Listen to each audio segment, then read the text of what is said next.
Good morning. Nehushtan is my name, and anything else? Background. Most of my life was spent in the Air Force, hence you probably can guess that I'm going to talk a little bit about the world of aviation. I'm out in the market for a couple of years, and my capacity here is on behalf of a company that was established recently called ACS, Air Cybersecurity, trying to hold the bull at its horns, so to speak, still in the early phases with a great team of experts that are well familiar with both areas, aviation and cyber. And and that's about that. I'm doing some more stuff, but by the way, I was his commander a couple of years back, and I spent my last 4 years in the Army as the Air Force commander. Yes. Good morning, my name is Ophir. So everything wrong I'm doing here, you can blame me though. I'm the CEO of Cympire, a company that develops a platform to train and assess cyber professionals.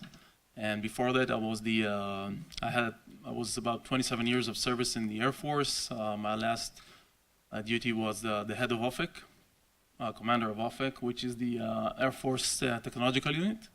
And I can also be accused of being a avionics software programmer and a system engineer and various other operational systems. Hi, good morning. My name is Ayalon. I'm the CEO of Cybersecurity. Cydome is a cybersecurity solution for the maritime environment. Before Cydome, I was part of IBM and led part of IBM in the data protection and disaster recovery after a startup that I was part of was acquired in 2008. Good morning, I'm Idania, co-founder and CEO of a company named WINDWARD. My CV is probably the least impressive here in the crowd. Been doing ships and shipping for circa 15 years now. We work with governments and insurance companies to model and predict risks.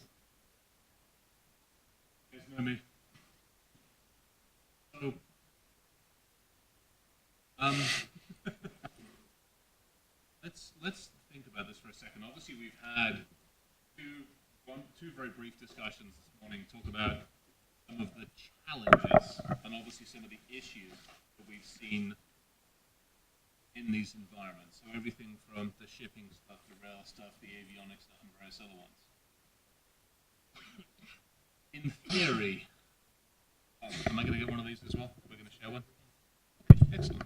Thank you. So I think so to me, obviously, it shouldn't be all doom and gloom. It shouldn't be, that we can take over, we can crash, we can turn things upside down, everything else. I know there's an argument to say that we have those realities, we have those capabilities. The question would be, what do you guys see in the field that's being done either within your own organizations or other organizations that's being done obviously to counter that? In other words, taking the red team approach or taking the potentially fatalist approach, what do you guys see in the industry from a more positive aspect? I can answer very easily because first of all, White Hat, of course, we tried and entered very easily to vessels. So all the photos that we see are real. I mean, it is very easy, too much easy to enter to a vessel and modify things. And the countermeasures today are very basic and very traditional. When we're talking about system of systems, it's not using a traditional solution for system of systems is not the way. And this is what we see. We see a very traditional and very easy to bypass the solution that does exist today, at least in the maritime world. What about the avionics world? I think before we're addressing the... You guys hear him? No? Okay. Maybe it's better. I think before we address what's being done in the industry, which I think is not much, except for talking, as we were taught in the Air Force, we need to explore the root cause of analysis. Yep. And I think we have a few basic concepts that are wrong. First of all, we're not wired to understand the threats of the cyber dimension. It's not visual. You can't feel it. You can't hear it. And this is why it doesn't exist. And this is one of the reasons we chose to put the aircraft next to the horse of the CYBERWEEK over here. Yeah. Just to make it visual, to make it, people can't ignore this model. But it's a matter of trust. I mean, let's say that I met you and I like you and I trust you. And I know Ido because he was my commander and I trust Ido. Then I probably would like to have a conversation between the three of us. Right. System-wise, in cybersecurity, it doesn't work that way. If you trust System A and you trust System B, you cannot trust System A communicating with System B. Mm-hmm. And I think most of the software development community, architects, etc., that are not aware of this or tend to ignore this because all we care about is that thing will work. The things that the phenomena that Ayalon showed us, things that are connected to the internet.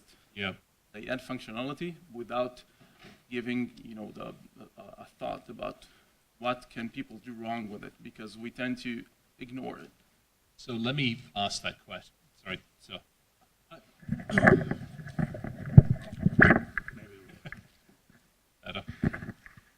I just want to elaborate a little more about a world that you probably know, but most people don't know the magnitude of development in the world of commercial aviation. This is one of the system of systems, a very classic system of systems, I might say. And you have different even type of IT systems in it. So first you can begin with the airliners, the commercial system that you have probably can be impacted, maybe even as we speak are being impacted in different companies. People live with the impacted disruption in cybersecurity or IT systems for companies.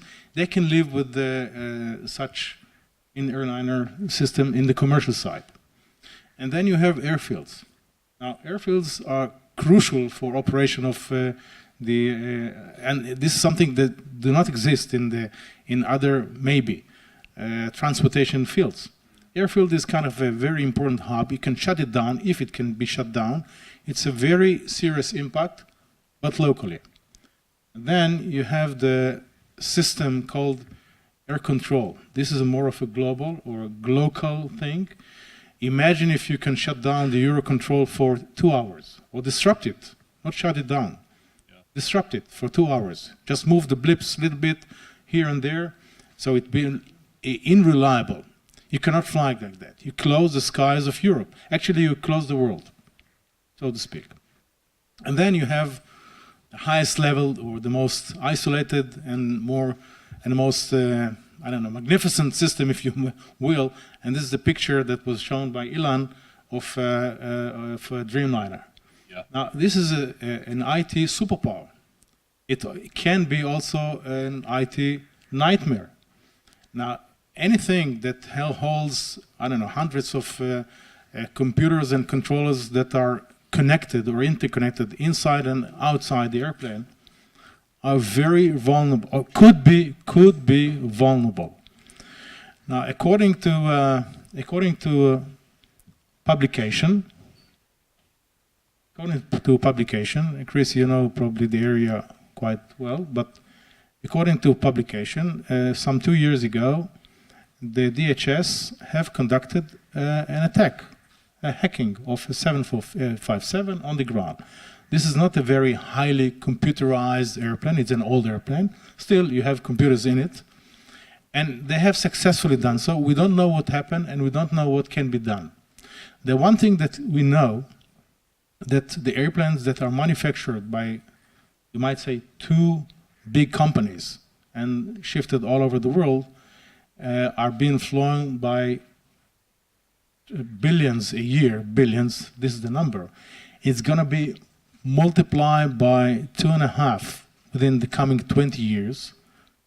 2.5 more RPK, revenue passenger kilometer, are going to be in the next 20 years. Huge impact on economy. What is being done to make it more secure in a very interconnected world of content. And that, I must say, we don't know much because nothing has been published. It's very strict. I assume the companies are doing a lot, but we know now there's a system of systems, and cyber as a whole is not a matter of one company doing things, but rather look for the entire system and look for vulnerabilities. And in that respect, I must say, I feel we're only in the beginning. Now, we had a huge wake-up call on air safety in September 11. I agree totally with Ophir. Cyber doesn't have this kind of appeal or influence because it doesn't, usually, you cannot see it or feel it. Nevertheless, the impact can be huge. So are we? Hard to tell, probably very early stages of dealing with the area, but for many reasons we might maybe exploring later on in the discussion. So I'm going to hand over now. Yeah, introductions. Sure. So hi, I'm Yariv Bash, founder of SpaceAL, the Israeli spacecraft that's about to land on the moon early next year. And Flytrex Aviation, we're doing drone deliveries, currently operating above the capital of Iceland, in Reykjavik. And we're part of an FAA pilot due to start later this year in North Carolina, delivering fast food to citizens of North Carolina. Exactly. You can tell by who's joking, who's an American. Very important in America. Needs to get fast. Road trip to North Carolina next year, or this year. So you can stop at Iceland, currently in Iceland. I'm not allowed to go to Iceland. I'm banned by Iceland Air for exactly the reasons we were just talking about. Okay, so this is probably a good interjection on this one. I'll go from some personal experiences. Obviously, from a research standpoint, we did a lot of work, or we did a lot of work on our own research. Basically, exactly the same thing. We pulled in the flight manuals for most of the airplanes that we investigated off of Japanese, Chinese, Mexican, Korean, and a few other websites to basically give us all the embatic and all the information. We took that data to Boeing. We took it to Airbus. We took it to Panasonic. We took it to Thales. We took it to a number of other organizations. And the challenge that we ran into was the finger pointing. Boeing was like, well, hang on, we just sell the airplane. Panasonic was like, well, we just put the damn avionics systems in it. And Thales was like, well, we just build this. And United and everybody else were like, well, we just fly the stupid things. And so nobody wanted to own the security behind this. And so the biggest question, I think, from my standpoint is, and this is part of the talk later on this afternoon, is do we actually, as humans, why do we have to have a potentially catastrophic event before we all club together and say, hey, maybe we should fix this stuff? September 11th arguably did nothing more than give TSA a remit to do freedom fondles on every single citizen on a weekly basis. I mean, that's really what it does. I mean, I think the latest statistics are what, 90%, when they've done testing, 90% of what goes through they miss. So it's nothing more than a quick grope and everybody's happy. I'm not getting back into the country for that one, am I, probably? Yeah, and that's it. So, oh, yeah, no. So that's my question is, what can we do? As security, I would argue we haven't done the best job possible at communicating the potential issues. How can we do something better? So that's the question for you guys. How can we get over every single one of the manufacturers in shipping, in avionics, in railway, in everything else, in drones especially, from pointing the finger at everybody else? What can we do to help it more effectively communicate? So, if that's okay, as I'm not a big cybersecurity expert, I'm not a human expert as well, but I try to talk about humans. So, if you look at aviation or shipping or others, so if you guys invested in any bonds recently? I try not to. Cryptocurrency. Cryptocurrency, okay. Okay, I should not ask you a question. So, so U.S. bonds make how much? 3 points a year, right? 4 points a year, give or take. Does anybody in the crowd knows, on average, how much profit does an insurance company writing insurance for aviation does a year? Okay, it's losing money on average. So an average aviation and marine insurance, as well as energy insurance, is around what's called, if you look at loss ratios, which in other words is how many cents on the dollar are we left with at the end of the year. So the combined ratio, which is claims plus expenses, is between 99 and 104% on average, which means at the best case scenario, most of the insurance companies in aviation and in marine and stuff like that make a cent a year on the dollar. If anybody of you goes and buys U.S. bonds, you will make more than that. So that's one fact. Shipping is not such a good industry right now. Does anybody know how to make money in shipping? Have you met anybody who makes money in shipping? Have you met anybody? I met a lot of people who are billionaires in shipping. And the reason is they buy and sell ships in the right time. They don't make money out of the freight. They buy low and they sell high. It's like real estate, actually. And these two reasons, and I'm not sure, but I haven't looked at the United's financial reports recently, but I generically know that aviation is also not such a good business in terms of profitability at the end of the year. And these are a lot of the reasons that software is eating the world, because you sell generically, again, 70, 80, 90% margin versus 1% margin. So for me, I know that you can talk about how you market and how you message and stuff like that. If the industry does not make money, so either show it how to make money or wait for a catastrophic event. One last note, and I'll turn the microphone to somebody else. There's a company called Science, which was recently sold to Guidewire for $270 million. And they basically do cyber insurance. Now, they don't do defense or attack. I'm sorry. They do pricing of cyber insurance. And the reason it was recent, I would say relatively successful, is because cyber insurance is a new business line that insurance companies do not know how to price, and therefore every dollar they make on cyber insurance, it's $1 more than what they had last year. And if they could have priced cyber insurance better, then you could have made more money that would have impacted more in your bottom line. So this is a long answer to a short question. Help them make money or save money, or else wait for a catastrophic event. Interesting. Other guys, thoughts? Well, first of all, yes, look for the money. Now, but it's not enough, because sometimes you don't find the money. By the way, the industry is not all losses, otherwise it wouldn't be existing. I think the manufacturers make good money. Airliners do not, probably. Airliners do not. But manufacturers are doing money, making money. So when you don't make enough money, still the role of world of aviation, commercial aviation, the role of that world in our economy is like 10% of global economy, give or take. It's huge impact on economy. We need that. It's not for nothing that this world is going to multiply itself by 2.5 within the coming 20 years. 30,000 new medium and big size, large size airplanes are going to add to the world, be sold in the coming 30,000. It's huge amount of money. So the money is definitely there. Though what Chris pointed out, you have too many stakeholders. If you're a bank, the board of directors and the CEO knows if something happens to the cyber, the bank is stolen somehow, it's his responsibility, his head.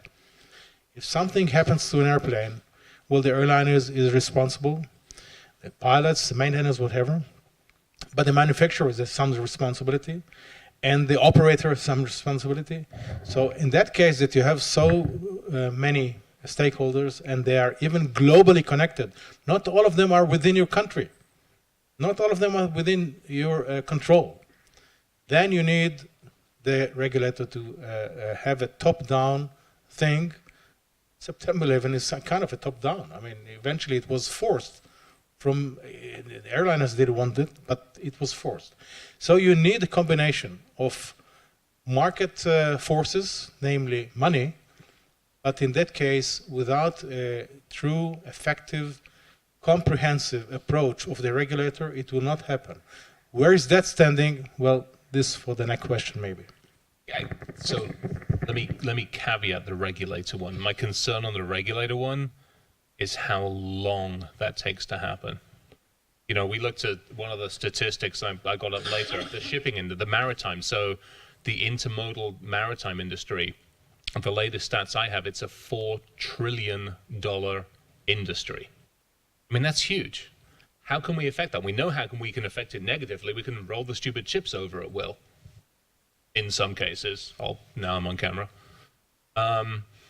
And so the question is, what do we do about it? What do we do about it now? Because regulators, unless I'm missing something, at least in the US and possibly over here as well, do tend to take their time on getting anything out there. And by the time it's out there, it's relatively watered down, and it's going to be another set of regulations, arguably, and this is a little bit of one of those nasty ones like GDPR, which is going to do nothing more than put another checklist in place that most people don't tend to use from a security standpoint. To me, it's not as effective. So again, what do we do about it? Guys?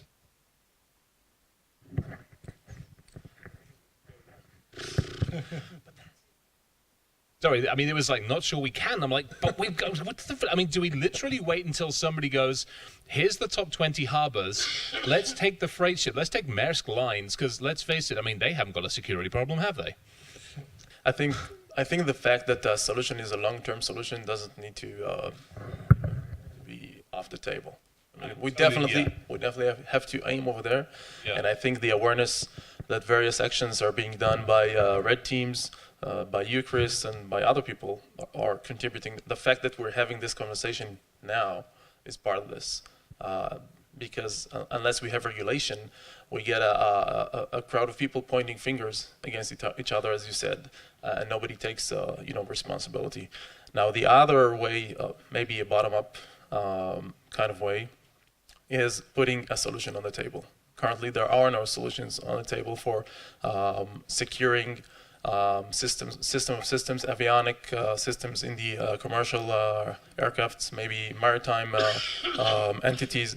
And so I think the combination of awareness, viable solutions, maybe feasible solutions economically can make a short-term change. But I really think we need to aim for a GDPR kind of regulation that enforces those assets to be secure enough for us to trust them. One comment to Ophir. I agree, and maybe we can't do anything. I don't know. We should.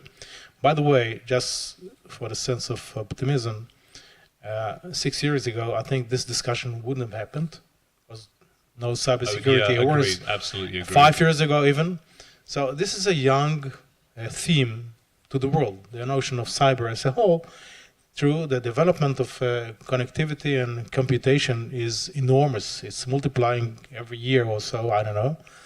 And we need to take it into consideration and deal with it urgently, absolutely. The sense of urgency is missing here. I totally agree. It's missing here in a very critical area of our life. It's missing. And it's very critical also because it's very critical in life.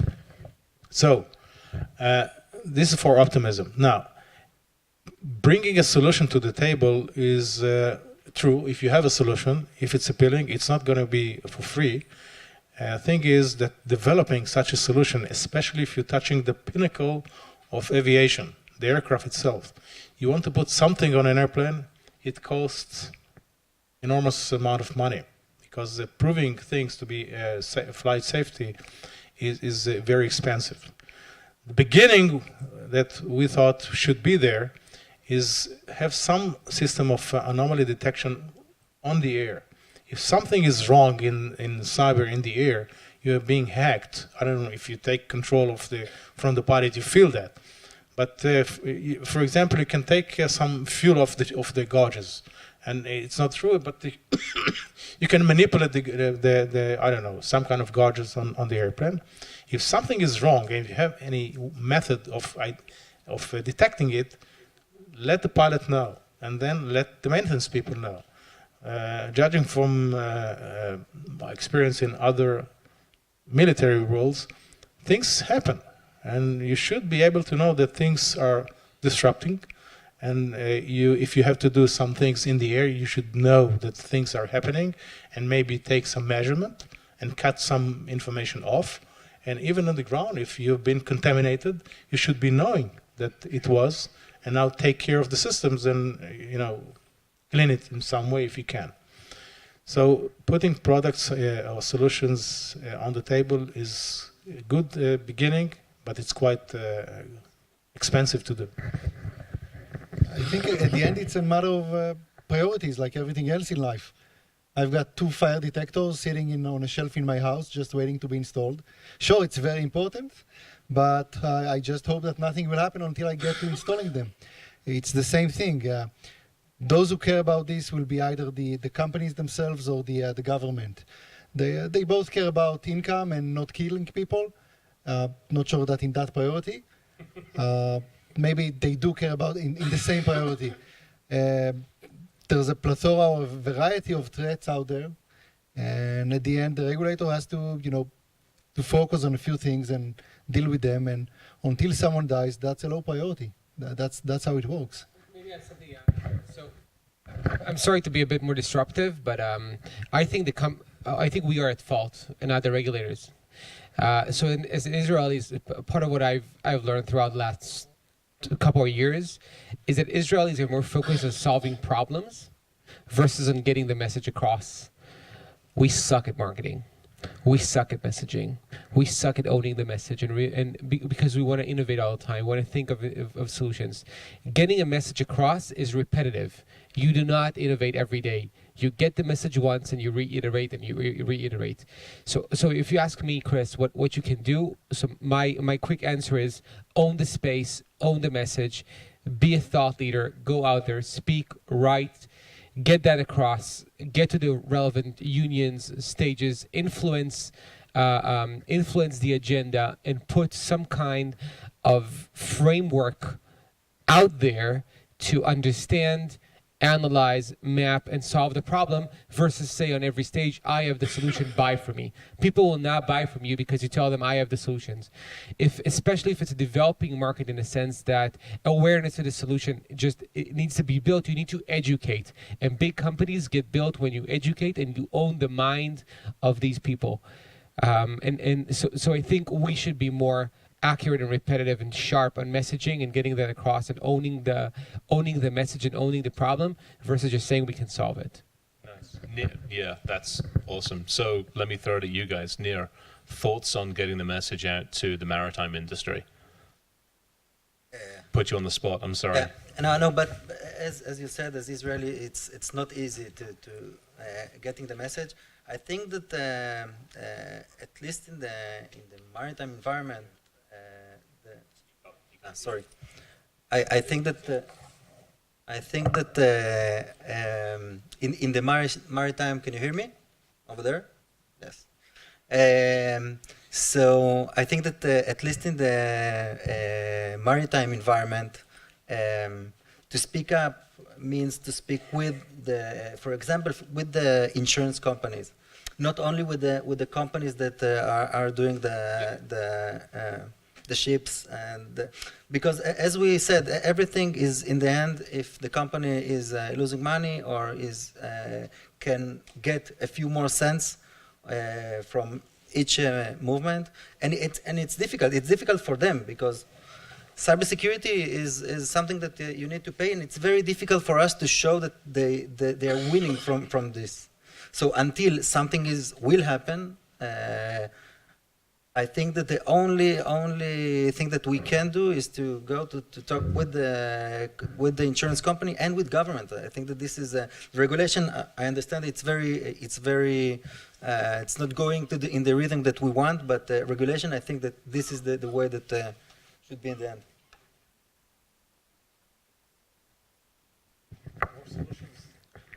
I think Ami said it well, and the phase that we're looking for is that there won't be only pioneers, won't be only lunatics that stand on the hill and shout, "There's a danger over there."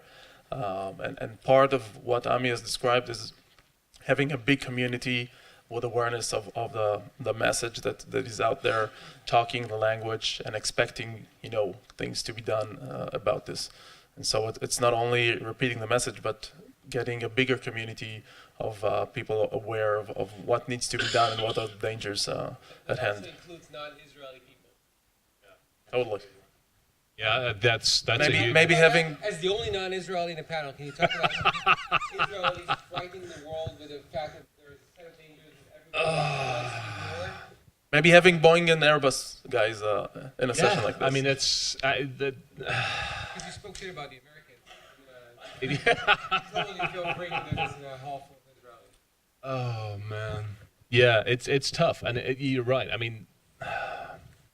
Having basically sat in the offices of Airbus and Boeing's senior leadership in 2011 and 2012 and described to them exactly how we could take out their airplanes in great detail, and then holding it to the FBI in 2015, and the same thing with shipping, sitting down with the shipping organizations. Now, the shipping stuff, I'd actually say Europe's actually got some amazing stuff going on in shipping.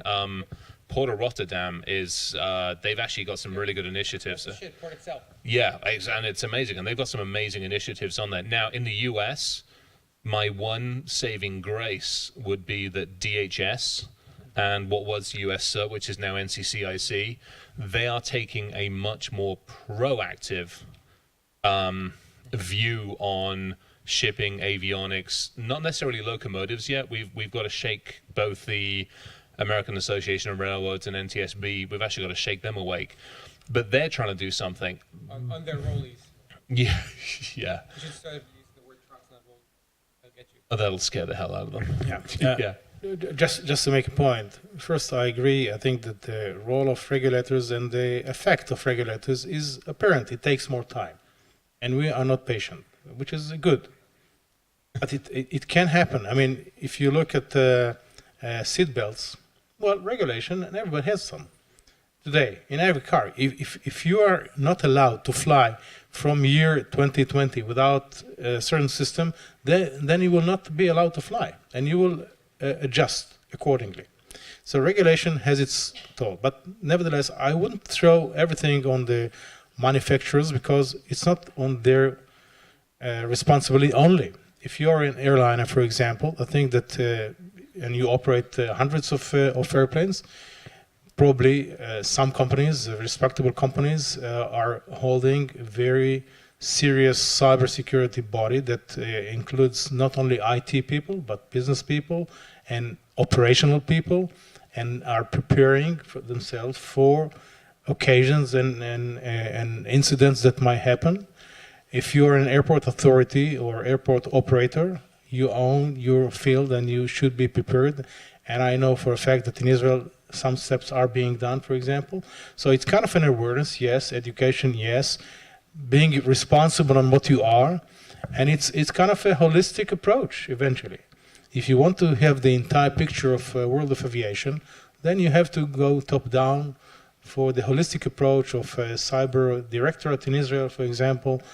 But it's not only one country. For that, you need an internet or network of cyber authorities in the world to approach the holistic or to have an holistic approach on the world of aviation. So it's all of the above, and it takes time. It will take time. I think there's another interesting point. The aviation and maritime industry is moving very slow. I mean, if you're an aircraft manufacturer back in the 90s, and your firmwares have been protected by triple DES encryption, which was state-of-the-art back then, and that airplane 10 years after that started shipping, nobody's going to touch that. And that brings up a good point, which is a lot of the, I mean, that brings up a huge point, and we were trying to deal with that with a company that makes engines, which is this thing's obsolete. Well, actually, it's a Mac. It was obsolete before we bought it, let's face it. Playing nice, though, it's obsolete after 3 years. The engine, that thing's got a shelf life of 30, 40, 20, 30, 40, 50 years.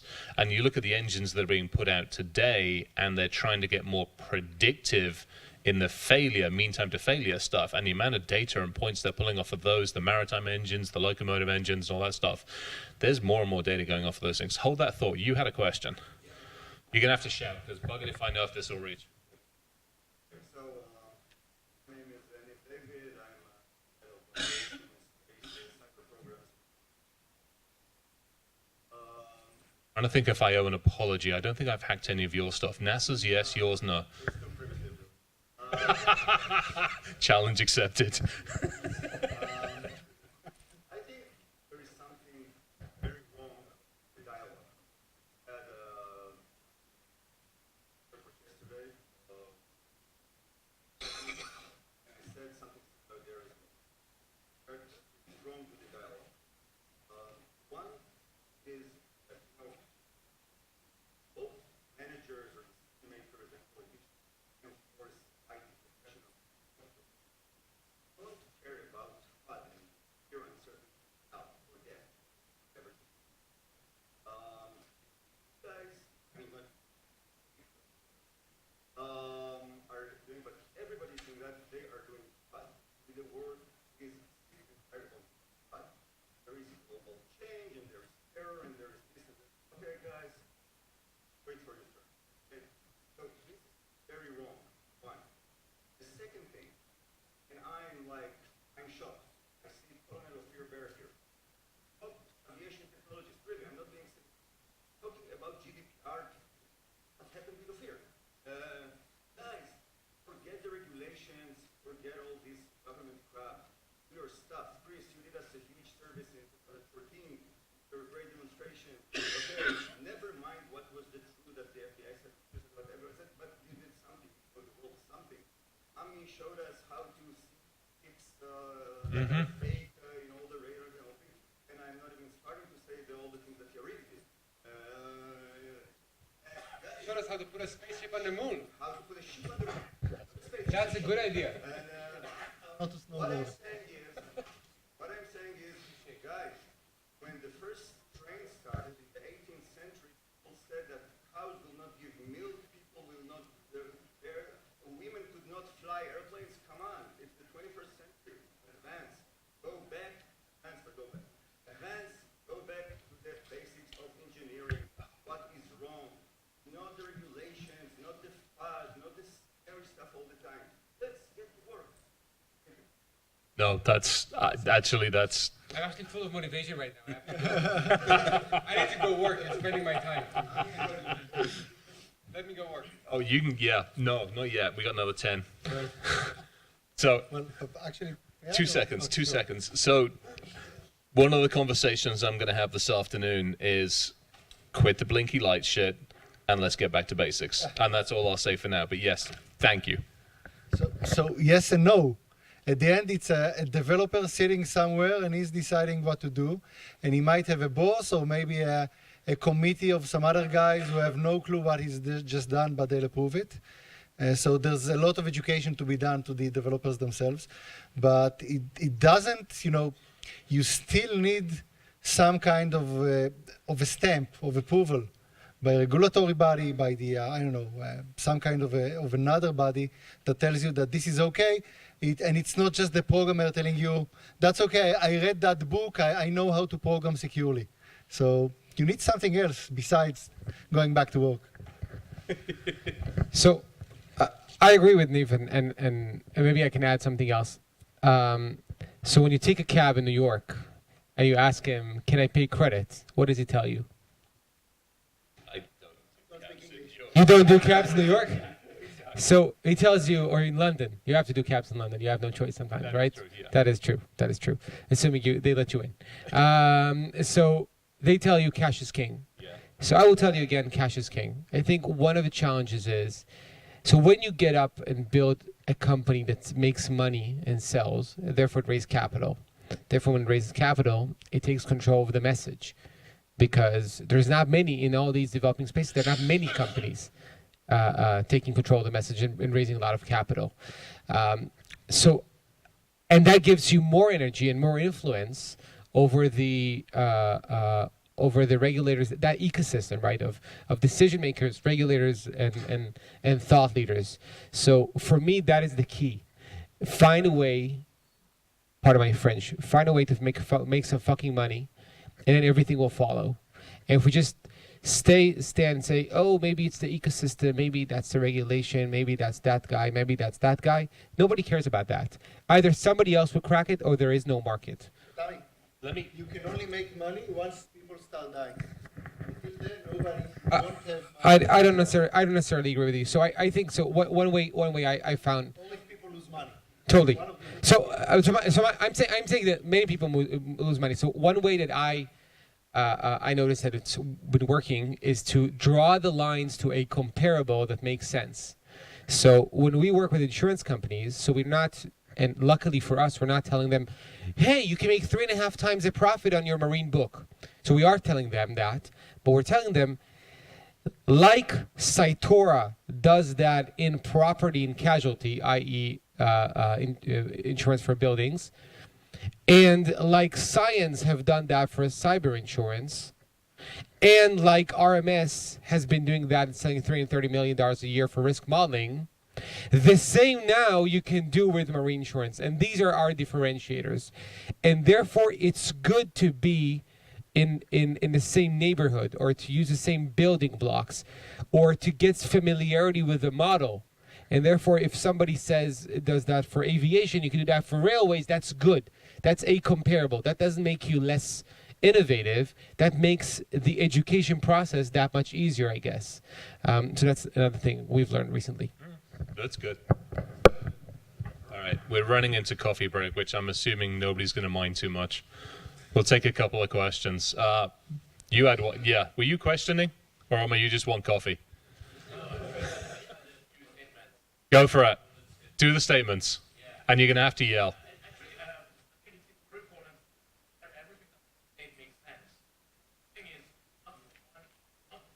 Every industry has the same, I would say, characteristics.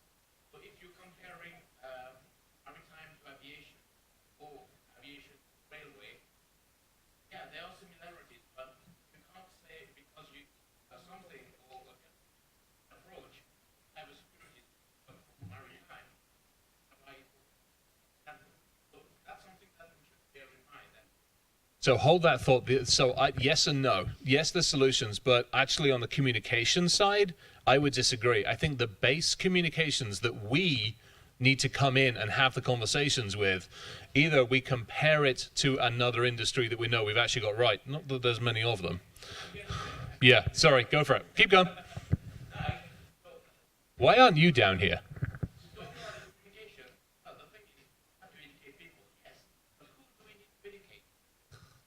Do you want to educate people who are actually working on the systems, or do you need to educate people up there in the towers? All. But there's an answer to that. That's the enterprise business model. You have a buyer and influencer and a user, and you need to map these and get that across. I like it. In theory, go into enterprises and see how far that actually goes down.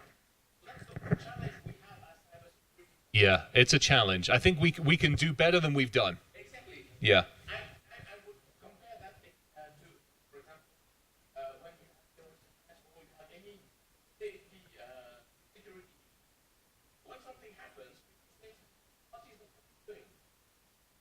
Why are they not doing their job? And for us, cybersecurity professionals, that's the kind of things that we face. If something happens in an organization, or just says, we are not doing our job. So the thing is, you have to find the right approach. Of course, we are trying to convince people who are already convinced that the outbreaks out there. Yes, we do. The question is, what's the right approach for us to convince those who Right, which goes back to the conversation that you need to talk to the development team, the technical team, the network team. You need to talk to the managers, the decision makers, the influencers, and as much as I hate to say it, we also need to get the regulators on board to be able to help push it across all the industries. All right, I hold those thoughts for later. I got one over here, behind. Yes. Speak up.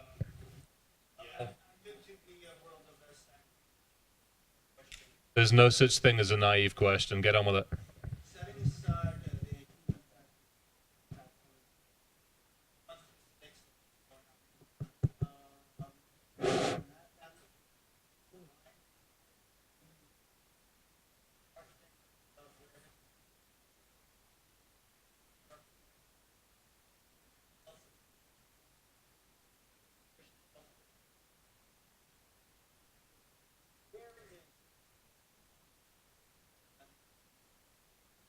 The human is still probably the weakest factor. Yeah, aside, I don't know, you guys. either the user or the developer. Like the poor developer all the time. Always the case. Well, so if we take Always the case. if we took the user, so take the user outside, taser them. What would the it's always got to be a taser. What would you say would be the next thing to focus on, given his question? By the way, coffee break's going to be short. Can I? The product lead? Oh, seriously? I mean, it's a matter No, of that's what you said before. yeah. If the industry product lead only drives to functionality, to connectivity, to more power, more without the carry of security, and that's where the problem starts. Oh, I like that. That's nice. Your guys' thoughts? Add to that? Happy with that? So now I know who to taser next. One can think also of the supply chain, for example. Supply chain is critical because eventually the stuff comes from places and people that you don't know, somewhere beneath the ground. And so I think what you're hearing is there's no simple answer. I do love the product lead. That's an awesome one. That's because that also leads to some degree to the supply chain as well. In other words, I've got 4 widgets to buy from 4 different people. My buying criteria should not just include who's the cheapest, fastest, quickest, but who the hell is actually going to give me the most secure and the most integrated system. Okay. Half answered. Oh, God help us. We've got more questions. Do you guys just want to go through coffee? It's okay. All right. You're next.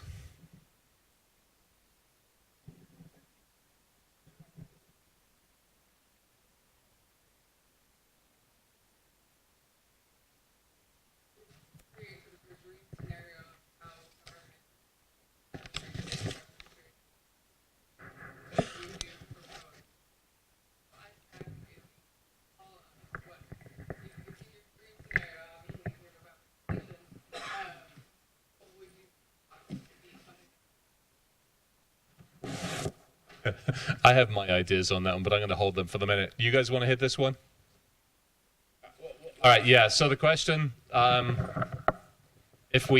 let me paraphrase it. If we have to get government involved, what would be the ideal way of doing it? What would be the ideal structure of doing it in an effective manner? Would that be a good paraphrase? Well, there are many answers to that, but for example, if you take the world of avionics or aviation, of commercial aviation, if the regulator of the cyber directorate decide, for example, to put on a lab in Israel to examine an attack and conduct attack, and then perform analysis, and then initiate solutions, it can be a huge driver for even for small startups to come up with vulnerabilities which currently we don't know. And I'm talking about this country here. So, for example, this kind of an investment would not come from a private company, I suspect. I'm actually going to add. So I got 2 things on this one. DHS and NCCIC have only recently, since RSA, they reached out and did the birds of a feather, which is they came out to industry and said, hey, we want help. They came out to a US-centric industry. Is NCC or DHS here? Why the hell not? You have one of the biggest centers of... We're sitting in the freaking middle of it. Why the hell isn't US, DHS, NCCIC, the vehicle cert, or anything else here talking to these people? And actually going, how the hell are you going to make this right? And taking that back into government, taking that back into industry, and partnering more effectively. Why aren't they looking at the researchers more effectively? Why do we have to get yelled at, arrested, and also the other stuff before somebody says, holy shit? What? What'd I do now? Well, hell. I'm sorry, I didn't get arrested recently. That's I get yelled at, but arrested? Well, it happens every now and again. I should work on my beard. But that, to me, it's like, Say sorry. If you say sorry, I you want don't to get offer. arrested. I want to offer another perspective for your question. yeah. It kind of gives us a unique look on the automotive industry. Look at the efforts that you're taking to license a vehicle on the road. We need to understand that transportation industry is not only dealing with the car safety, the wheels, the transmission, the engine. It has a very important component, which is the all the computational and communications. And you need to shift your focus from licensing and repetitive licensing of the car each year to do a pen test or whatever security or cybersecurity measures that are needs to be taken, because a lorry which is automated can have a tremendous weaponizing industry all over the world. So we need to understand that we're now in a different business. It's not the legacy transportation business. All right, we should probably wrap this. I really don't want to wrap this one up, but we should probably wrap this up. One, let's give everybody about 3 minutes to get out, get coffee, get back in again, and then we'll do the railway one. So maybe you get 5 minutes, but I don't want to be too late for the railway ones. Thank you, guys. Thank you. Thank you. You guys are awesome.